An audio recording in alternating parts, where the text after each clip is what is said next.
ಮಹಾಲಕ್ಷ್ಮಿಯೇ ನಮಃ. ನಮಸ್ಕಾರ ಸ್ನೇಹಿತರೆ, welcome to VRL Astro and Ayur 369 YouTube channel.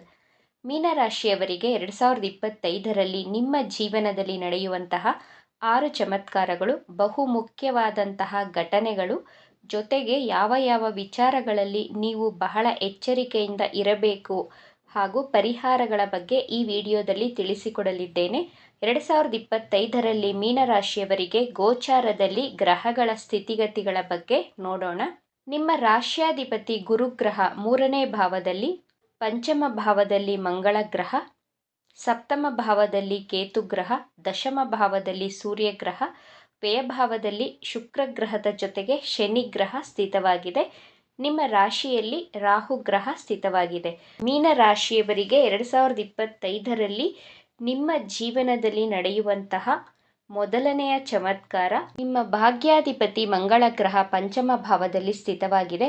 ಮೀನರಾಶಿಯವರು May ತಿಂಗಳ ಒಳಗೆ ಪ್ರಾಪರ್ಟಿಯನ್ನು ಪರ್ಚೇಸ್ ಮಾಡುತ್ತೀರಾ, ಜಮೀನು ಖರೀದಿ, ಸೈಟ್ ಖರೀದಿಯನ್ನು ಮಾಡಬಹುದು. ಕಬ್ಬಿಣಕ್ಕೆ ಸಂಬಂಧಿಸಿದಂತಹ ವಸ್ತುಗಳ ಖರೀದಿಯನ್ನು ಮಾಡುತ್ತೀರಾ ಅಥವಾ ಎಲೆಕ್ಟ್ರಾನಿಕ್ ರಿಲೇಟೆಡ್ ಐಟಮ್ಸ್ಗಳನ್ನು ಖರೀದಿ ಮಾಡುತ್ತೀರಾ. ನಿಮ್ಮ ಮನೆಗೆ ಹೊಸ TV, washing machine, mixie, grinder ಈ ರೀತಿ ಎಲೆಕ್ಟ್ರಾನಿಕ್ ರಿಲೇಟೆಡ್ ಐಟಮ್ಸ್ಗಳನ್ನು ಪರ್ಚೇಸ್ ಮಾಡುತ್ತೀರಾ. ಎರಡನೆಯದಾಗಿ ಮೀನರಾಶಿಯವರಿಗೆ ಮೇ 15ರಂದು ಗುರುಗ್ರಹ ನಿಮ್ಮ ಸುಖ ಸ್ಥಾನಕ್ಕೆ ಪ್ರವೇಶಿಸುತ್ತದೆ. ಗುರುಗ್ರಹ 3ನೇ ಭಾವದಿಂದ ಕೇಂದ್ರ ಸ್ಥಾನ ಸುಖ ಸ್ಥಾನವಾದಂತಹ 4ನೇ ಭಾವದಲ್ಲಿ ಸಂಚಾರ ಮಾಡಿದಾಗ ನಿಮಗೆ ಇದ್ದಂತಹ ಅನಾರೋಗ್ಯ ಸಮಸ್ಯೆಗಳು, ಲಿವರ್ ರಿಲೇಟೆಡ್ ಆರೋಗ್ಯ ಸಮಸ್ಯೆ, ಡೈಜೆಷನ್ ಸಮಸ್ಯೆಗಳು, ಗ್ಯಾಸ್ಟ್ರಿಕ್, ಆಸಿಡಿಟಿ, ಫ್ಯಾಟ್ ರಿಲೇಟೆಡ್ ಸಮಸ್ಯೆಗಳಿಂದ ಸಂಪೂರ್ಣವಾಗಿ ಬಿಡುಗಡೆ ಸಿಗುತ್ತದೆ. ನಿಮ್ಮ ಆರೋಗ್ಯದಲ್ಲಿ ಚೇತರಿಕೆಯನ್ನು ಕಾಣುತ್ತೀರಾ. ಮೂರನೆಯದಾಗಿ ಮೀನರಾಶಿಯವರಿಗೆ ಗುರುಗ್ರಹ ಮೇ 15, 2025ರಿಂದ ನಿಮ್ಮ 7ನೇ ಭಾವ ಹಾಗೂ 12ನೇ ಭಾವಕ್ಕೆ ದೃಷ್ಟಿಸುತ್ತದೆ. ನೀವು ಅಂದುಕೊಂಡಿರುವಂತಹ ಕೆಲಸ ಕಾರ್ಯಗಳನ್ನು ಪ್ರಾರಂಭಿಸಬಹುದು. ಕುಟುಂಬದಲ್ಲಿ ಸುಖ, ಸಂತೋಷ, ಸಮೃದ್ಧಿ, ಆರೋಗ್ಯದ ಜೊತೆಗೆ ಧಾರ್ಮಿಕ ಯಾತ್ರೆಯ ಯೋಗವಿದೆ. ನೀವು ಫಾರಿನ್ನಲ್ಲಿ ಜಾಬ್ಗಾಗಿ ಅಪ್ಲೈ ಮಾಡಿದ್ದರೆ ಜಾಬ್ ಸಿಗುವಂತಹ ಸಾಧ್ಯತೆಗಳಿವೆ. ಮೇ ತಿಂಗಳ ನಂತರ ನಿಮ್ಮ ಮ್ಯಾನೇಜ್ಮೆಂಟ್ ಸ್ಕಿಲ್ಸ್ಗಳು ಹೆಚ್ಚಾಗುತ್ತವೆ. Documentation, counselling, management, teaching, professor, banking ಸೆಕ್ಟರ್ನಲ್ಲಿ ಇರುವವರಿಗೆ ಹೆಚ್ಚು ಧನಲಾಭ, ಪ್ರಮೋಷನ್ಗಳು ಆಗುವಂತಹ ಸಾಧ್ಯತೆಗಳಿವೆ. ನಿಮಗೆ ಫೈನಾನ್ಷಿಯಲಿ ಗ್ರೋತ್ ಹಾಗೂ ಸಕ್ಸಸ್ ಸಿಗುವಂತಹ ವರ್ಷವಾಗಿರುತ್ತದೆ.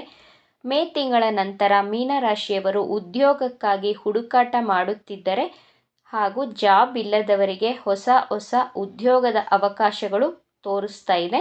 ನಾಲ್ಕನೆಯದಾಗಿ ಶನಿಗ್ರಹ 30 ವರ್ಷಗಳ ನಂತರ ನಿಮ್ಮ ರಾಶಿಗೆ ಪ್ರವೇಶಿಸುತ್ತಿದ್ದಾರೆ. ಮಾರ್ಚ್ 29, 2025ರಿಂದ ನೀವು ಚಿಕ್ಕ ಪುಟ್ಟ ಮಾತುಗಳಿಗೆ ಕೋಪ ಮಾಡಿಕೊಳ್ಳುವುದು, ಸಣ್ಣ ಪುಟ್ಟ ಮಾತುಗಳನ್ನು ಮನಸ್ಸಿಗೆ ಹಚ್ಚಿಕೊಂಡು ಓವರ್ ಥಿಂಕ್ ಮಾಡುವುದು, ಆಲಸ್ಯ, ಹಠದ ಸ್ವಭಾವವನ್ನು ಸಂಪೂರ್ಣವಾಗಿ ಬಿಡಬೇಕಾಗುತ್ತದೆ.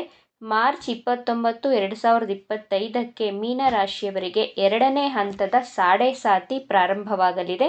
ಮಾರ್ಚ್ ತಿಂಗಳಿಂದ ಸೋಮಾರಿತನವನ್ನು ಬಿಡಬೇಕು, ಅನುಮಾನ ಪಡುವುದನ್ನು ಬಿಡಬೇಕಾಗುತ್ತೆ. ನಿಮ್ಮ ವೈವಾಹಿಕ ಜೀವನದಲ್ಲಿ, ಪ್ರೀತಿಯ ಜೀವನದಲ್ಲಿ ಎಚ್ಚರಿಕೆ, ಸಮಾಧಾನದಿಂದ ಇರಬೇಕಾಗುತ್ತೆ. ನಿಮ್ಮ ತಾಯಿಯ ಸೇವೆಯನ್ನು ಮಾಡಿ. ಯಾರು ತಾಯಿಯ ಸೇವೆಯನ್ನು ಮಾಡುತ್ತಾರೋ, ತಾಯಿಯನ್ನು ಗೌರವಿಸುತ್ತಾರೋ ಅವರಿಗೆ ಶನಿಗ್ರಹ ಹೆಚ್ಚು ತೊಂದರೆ, ಕಷ್ಟಗಳನ್ನು, ಸಮಸ್ಯೆಗಳನ್ನು ಕೊಡುವುದಿಲ್ಲ. ಮಾರ್ಚ್ ತಿಂಗಳ ನಂತರ ಮೀನರಾಶಿಯವರು ಹಾರ್ಡ್ ವರ್ಕ್ ಮಾಡುವಂತೆ ಶನಿಗ್ರಹ ಮಾಡಿಸುತ್ತದೆ. 5ನೇದಾಗಿ ರಾಹುಗ್ರಹ ನಿಮ್ಮ ಮೊದಲನೆಯ ಭಾವದಿಂದ ವ್ಯಯಭಾವಕ್ಕೆ ಹಿಮ್ಮುಖವಾಗಿ ಚಲಿಸುತ್ತಾರೆ. ಕೇತು ಗ್ರಹ ಸಪ್ತಮ ಭಾವದಿಂದ 6ನೇ ಭಾವಕ್ಕೆ ಸಂಚಾರ ಮಾಡಿದಾಗ ಇಷ್ಟು ದಿನಗಳಿಂದ ನಿಮ್ಮ ವೈವಾಹಿಕ ಜೀವನದಲ್ಲಿ ಇದ್ದಂತಹ ಗಲಾಟೆಗಳು, ತೊಂದರೆಗಳು, ಮಿಸ್ಅಂಡರ್ಸ್ಟ್ಯಾಂಡಿಂಗ್ಸ್, ವೈಮನಸ್ಸುಗಳು ಎಲ್ಲವೂ ದೂರವಾಗುತ್ತದೆ. ಮೇ 18ರ ನಂತರ ಮೀನರಾಶಿಯವರ ವೈವಾಹಿಕ ಜೀವನದಲ್ಲಿ ಪ್ರೀತಿ, ಬಾಂಧವ್ಯ ಹೆಚ್ಚಾಗುತ್ತದೆ. ಪರಸ್ಪರ ಪ್ರೀತಿ, ಗೌರವ, ಬಾಂಧವ್ಯ ಹೆಚ್ಚಾಗಲಿದೆ. ಯಾರೆಲ್ಲ ವಿವಾಹಕ್ಕಾಗಿ ವಧು ಅಥವಾ ವರನನ್ನು ಹುಡುಕುತ್ತಿದ್ದೀರೋ ಅಂಥವರಿಗೆ ವಿವಾಹ ಭಾಗ್ಯ ತೋರಿಸುತ್ತಿದೆ.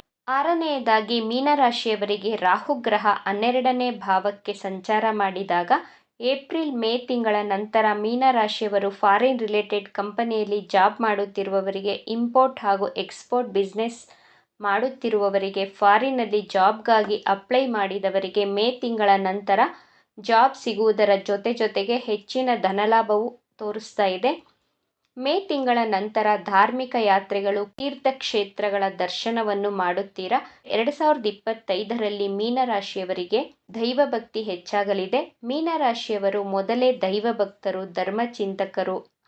ಆದರೂ ಶನಿಯ ಸಾಡೆಸಾತಿಯ ಸಂದರ್ಭದಲ್ಲಿ ಹೆಚ್ಚು ದಾನ ಧರ್ಮ, ಆಧ್ಯಾತ್ಮ ಚಿಂತನೆಯಲ್ಲಿರುವವರಿಗೆ ಶನಿಗ್ರಹ ಶುಭ ಫಲಗಳನ್ನೇ ಕೊಡುತ್ತಾರೆ. ಮೀನರಾಶಿಯವರು ನಿಮ್ಮ ಜಾಬ್ ಹಾಗೂ ಬಿಸ್ನೆಸ್ಸಲ್ಲಿ ಹೆಚ್ಚು ಧನಲಾಭವನ್ನು ಗಳಿಸಲು ಹನುಮಾನ್ ಚಾಲೀಸವನ್ನು ಪಠಿಸಿ. ಪ್ರತಿನಿತ್ಯ 10 ನಿಮಿಷ ಹಸಿರು ಹುಲ್ಲಿನ ಮೇಲೆ ಬರಿಗಾಲಿನಲ್ಲಿ ನಡೆದಾಡಿ ಸುಂದರ ಕಾಂಡವನ್ನು ಪಠಿಸಿ ಹನುಮಾನ್ ದೇವರ ದರ್ಶನ, ಆರಾಧನೆಯನ್ನು ಮಾಡಿ. ನೀವು ಧರಿಸಿರುವಂತಹ ಬಟ್ಟೆಗಳನ್ನು ಯಾರಿಗೂ ಕೊಡಬೇಡಿ. ಬೇರೆಯವರು ಧರಿಸಿದಂತಹ ಬಟ್ಟೆಗಳನ್ನು ನೀವು ಸಹ ಧರಿಸಬೇಡಿ. ಪಕ್ಷಿಗಳಿಗೆ ಆಹಾರ, ಧಾನ್ಯ, ನೀರನ್ನು ಕೊಡಿ. ಎಲ್ಲವೂ ಶುಭವಾಗುತ್ತದೆ. ಈ ವಿಚಾರಗಳು ನಿಮಗೆ ಇಷ್ಟ ಆಗಿದೆ ಅಂತ ಭಾವಿಸ್ತಾ ಇದ್ದೇನೆ. ಇಷ್ಟ ಆಗಿದ್ದರೆ ನಮ್ಮ ಚಾನಲನ್ನು ತಪ್ಪದೇ ಸಬ್ಸ್ಕ್ರೈಬ್ ಮಾಡಿಕೊಳ್ಳಿ. ಈ ವಿಡಿಯೋಗೆ ಒಂದು ಲೈಕ್ ಕೊಡೋದನ್ನು ಮರಿಬೇಡಿ. ಈ ವಿಡಿಯೋವನ್ನು ನಿಮ್ಮ ಫ್ರೆಂಡ್ಸ್ ಆ್ಯಂಡ್ ಫ್ಯಾಮಿಲಿ ಗ್ರೂಪಲ್ಲಿ ಹೆಚ್ಚು ಶೇರ್ ಮಾಡಿ. ನಿಮ್ಮ ಅಭಿಪ್ರಾಯಗಳನ್ನು ತಪ್ಪದೇ ಕಮೆಂಟ್ ಮಾಡಿ. Thank you friends.